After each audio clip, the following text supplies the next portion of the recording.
बिस्मिल्लाहिर्रहमानिर्रहीम। आज के इस लेक्चर में हम इनवर्स को निकालना सीखेंगे by using the row equivalence और by using the identity method. कि हम आइडेंटिटी की डेफिनेशन का इस्तेमाल करते हुए इस मैट्रिक्स का क्या निकालेंगे, इनवर्स निकालेंगे। तो इसके लिए हमें क्या करना पड़ेगा, सबसे पहले अपने मैट्रिक्स को यहाँ पे लिख लेना पड़ेगा, जो कि हमारा मैट्रिक्स है 0 1 2 1 0 3 4 -3 एंड 8। जी, हमने अपना मैट्रिक्स लिख लिया। अब दूसरी साइड पे क्या करेंगे, हम आइडेंटिटी मैट्रिक्स को लिख लेंगे और वो क्या आएगी 1 0 0 0 1 0 0 0 1। जी, अब चूंकि यहाँ पे एक बात समझने वाली है, वो ये है कि हमारा जो ये मैट्रिक्स है इसमें 3 रो हैं और 3 कॉलम है। तो इसीलिए हमने क्या किया कि यहाँ पे जो आइडेंटिटी मैट्रिक्स लिया है वो I3 ले लिया है, उसमें भी 3 रोज ली हैं हमने और 3 कॉलम्स लिए हैं। तो इस बात का ध्यान रखना ज़रूरी है कि जिस तरह का अगर आपका 4x4 का मैट्रिक्स होगा तो फिर आप यहाँ पे I4 ले लेंगे, 4 रो और 4 कॉलम की आप क्या ले लेंगे, आइडेंटिटी ले लेंगे। जी, अब हमने ये करना है कि ये वाला जो मैट्रिक्स है जिसका हमने इनवर्स फाइंड करना है, इसके ऊपर हमने रो ऑपरेटर लगाने हैं और इस मैट्रिक्स को हमने क्या बनाना है, आइडेंटिटी मैट्रिक्स बनाना है। और जो ऑपरेटर आपने यहाँ पे इस्तेमाल करना है उसी ऑपरेटर को हमने यहाँ पे इस्तेमाल करना है। तो फिर ये वाला जो मैट्रिक्स है ये इस मैट्रिक्स का क्या बन जाएगा, इनवर्स बन जाएगा। तो अब इस मैट्रिक्स को अगर हमने आइडेंटिटी बनाना है तो आइडेंटिटी का जो पहला एलिमेंट होता है वो क्या होता है, 1 होता है। तो इट्स मीन कि हमने इस मैट्रिक्स का जो पहला एलिमेंट है जो 0 है इसको हमने 1 बनाना है। तो देखिए हम इसको 1 कैसे बनाएंगे, हम क्या करेंगे, हम यहाँ पे पहली और दूसरी रो को अगर हम चेंज कर दें तो ये आ जाएगा 1 0 3 0 1 2 4 -3 8।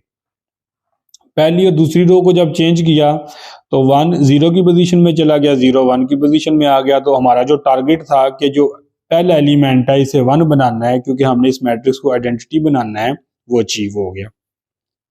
अब हम क्या करेंगे, इस साइड पे भी यही ऑपरेटर लगा देंगे। तो ये हमारे पास क्या बनेगा 0 1 0 1 0 0 0 0 1।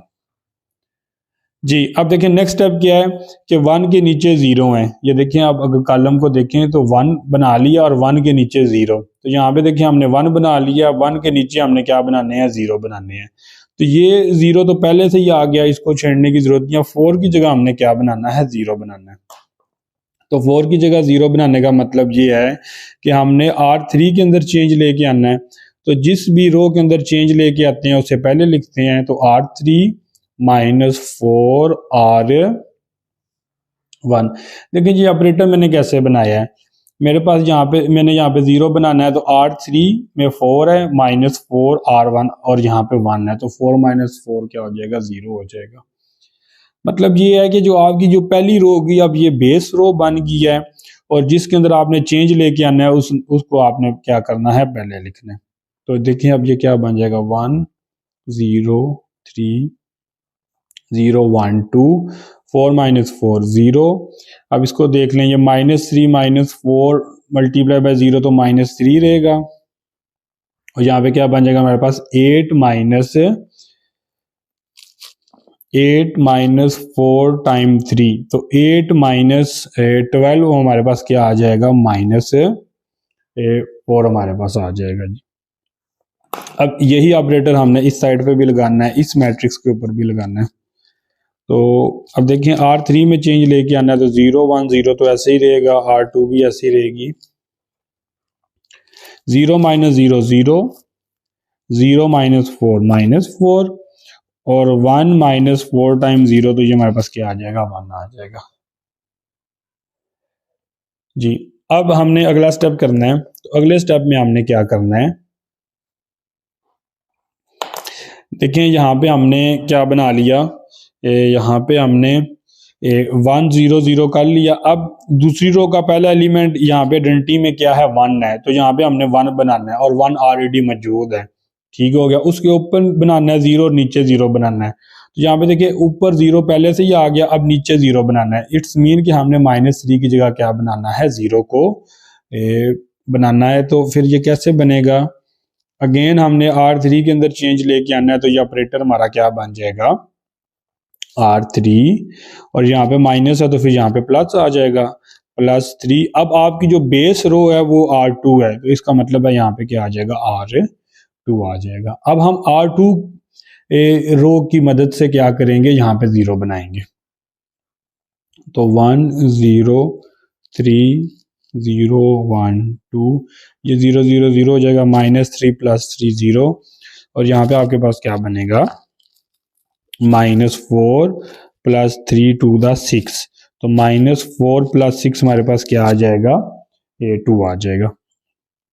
और यही काम आप यहाँ पे भी कर लें। तो ये फिर आपके पास क्या बन जाएगा, 0 1 0 1 0 0 जी। तो 0 + 3, तो यहाँ पे 3 आ जाएगा, -4, और यहाँ पे हमारे पास क्या आ जाएगा, 1 आ जाएगा। ठीक हो गया जी। अब हमने क्या करना है कि यहाँ पे ये देखिए आइडेंटिटी में ऊपर नीचे 0 आ गया। अब तीसरी रो में आ जाए 0 0, और यहाँ पे क्या है, आपके पास 1 है, तो इसका मतलब है 2 की जगह आपने क्या बनाना है, 1 बनाना है। तो 2 की जगह 1 कैसे बनेगा, आप क्या करेंगे, 1/2 के साथ R3 को मल्टीप्लाई कर देंगे, या 2 के साथ R3 रो को क्या कर देंगे, डिवाइड कर देंगे। तो ये मेरे पास क्या बन जाएगा, 1 0 3 0 1 2 0 0 1, और यही काम आप यहाँ पे भी करेंगे, यही ऑपरेटर यहाँ पे भी अप्लाई करेंगे। तो आ जाएगा 0 1 0 1 0 0, ये आ जाएगा -3/2, ये -4/2 है तो -2 आ जाएगा, और यहाँ पे 1 है तो क्या आ जाएगा, 1/2 आ जाएगा हमारे पास जी। अब हमने क्या करना है, अब हमने देखना कि तीसरी रो के अब देखिए ये तीसरी रो में 1 आ गया, इसके ऊपर 2 0 बनाने हैं। तो इसका मतलब है यहाँ पे 0 बनाना है और यहाँ पे 0 बनाना है। तो देखिए ये कैसे 0 बनेंगे।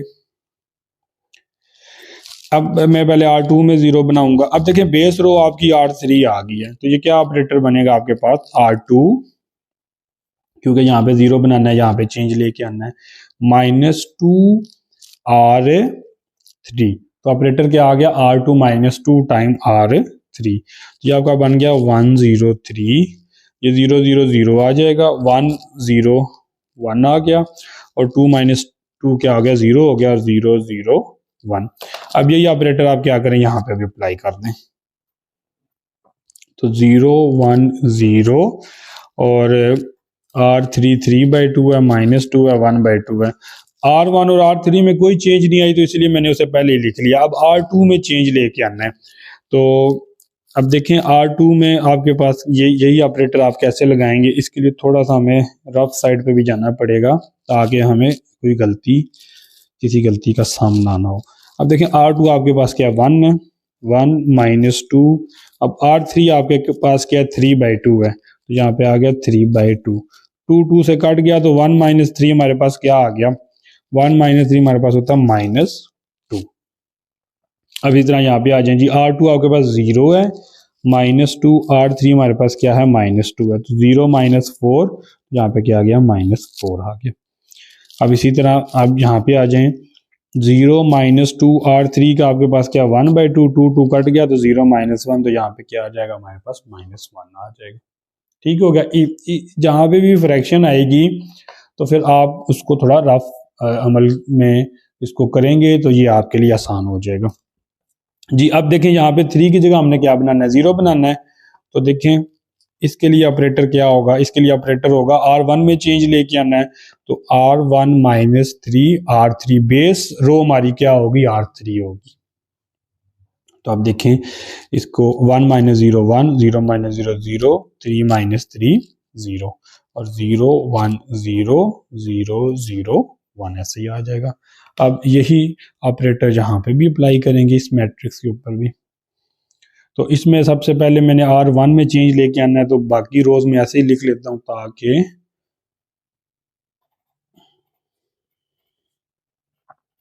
जी। अब आप देखें यहाँ पे कि आपने R1 हमारे पास क्या, R1 हमारे पास 0 है, तो ये मैंने 0 लिख लिया, -3। अब देखें R3 हमारे पास क्या है, 3/2, तो ये हमारे पास आ गया -9/2, तो यहाँ पे क्या आ जाएगा, -9/2। अब देखें जी, हमारे पास R1 क्या है, R1 हमारे पास 1 है, -3, R3 हमारे पास क्या है, -2, तो ये आ जाएगा 1 + 3 to the 6, तो ये हमारे पास क्या आ जाएगा, 7 आ जाएगा, यहाँ पे क्या आ जाएगा, 7। इसी तरह R1 हमारे पास क्या 0 है, -3, R3 क्या 1/2, तो ये हमारे पास क्या बन जाएगा, -3/2। तो ये हमारे पास जो मैट्रिक्स, अब देखें यहाँ पे आइडेंटिटी बन गई है, और यहाँ पे जो भी मैट्रिक्स आया है, बेसिकली ये वाला जो मैट्रिक्स है, ये इस मैट्रिक्स का क्या हमने निकाल लिया, इनवर्स निकाल लिया। अब हम इसको चेक कैसे करेंगे कि ये वाला जो हमारे पास इनवर्स आया है, ये ठीक आया या गलत आया है। तो इसके लिए हम क्या करेंगे, एक क्राइटेरिया है, उस क्राइटेरिया की मदद से हम इसको वेरीफाई करेंगे कि ये हमारे पास जो इनवर्स आया है ए का, ये ठीक आया है या गलत आया है। तो अभी हम क्या करने लगे हैं, उस क्राइटेरिया को देखने लगे हैं और अपने इस इनवर्स को वेरीफाई करने लगे हैं। ये हमारे पास क्राइटेरिया है कि किसी मैट्रिक्स ए को उसके इनवर्स के साथ मल्टीप्लाई करें, लेफ्ट साइड से या राइट साइड से, तो आपके पास अगर आंसर आइडेंटिटी आ जाए, तो इसका मतलब ये है कि जो आपने इनवर्स निकाला है वो एग्जैक्ट इनवर्स है, वो एक्यूरेट इनवर्स है। तो अब देखिए, मैं ए को ए इनवर्स के साथ क्या करने लगा हूँ, मल्टीप्लाई करने लगा हूँ। ए को ए इनवर्स के साथ मैं मल्टीप्लाई करूंगा, ए इनवर्स को ए के साथ मल्टीप्लाई करके आप लोग चेक करेंगे, अगर आइडेंटिटी आ जाता है तो इसका मतलब यह है कि हमारा इनवर्स ठीक है।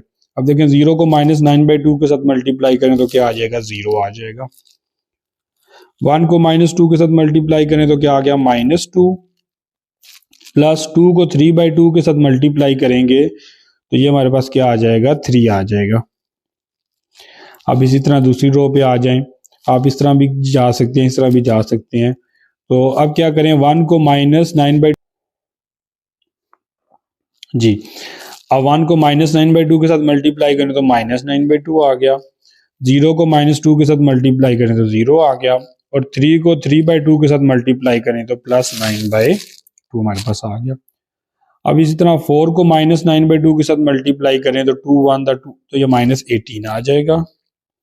-3 को -2 के साथ मल्टीप्लाई करें तो +6 आ जाएगा, और 8 को 3/2 के साथ मल्टीप्लाई करेंगे तो ये आपके पास क्या आ जाएगा, +12 आ जाएगा।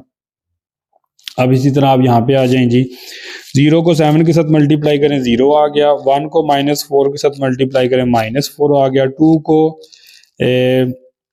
-2 के साथ मल्टीप्लाई करेंगे तो हमारे पास क्या आ जाएगा, -4 आ जाएगा।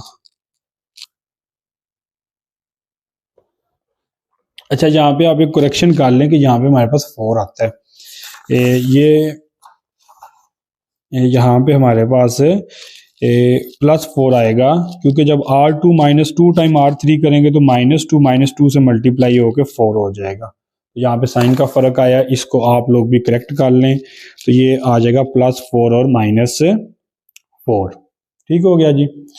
अच्छा जी, अब आगे चलते हैं। 0 को 7 1 2, 4 को 7 के साथ करें, बल्कि 1 को 7 के साथ करें तो 7 आ जाएगा, 0 को 4 के साथ करें तो +0, और 3 को -2 के साथ करेंगे तो -6 आ जाएगा।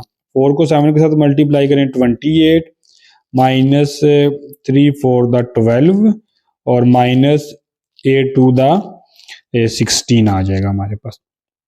0 को -3/2 के साथ मल्टीप्लाई करें 0, 1 को -1 के साथ मल्टीप्लाई करें -1, और 2 को 1/2 के साथ करेंगे तो 1 आ जाएगा।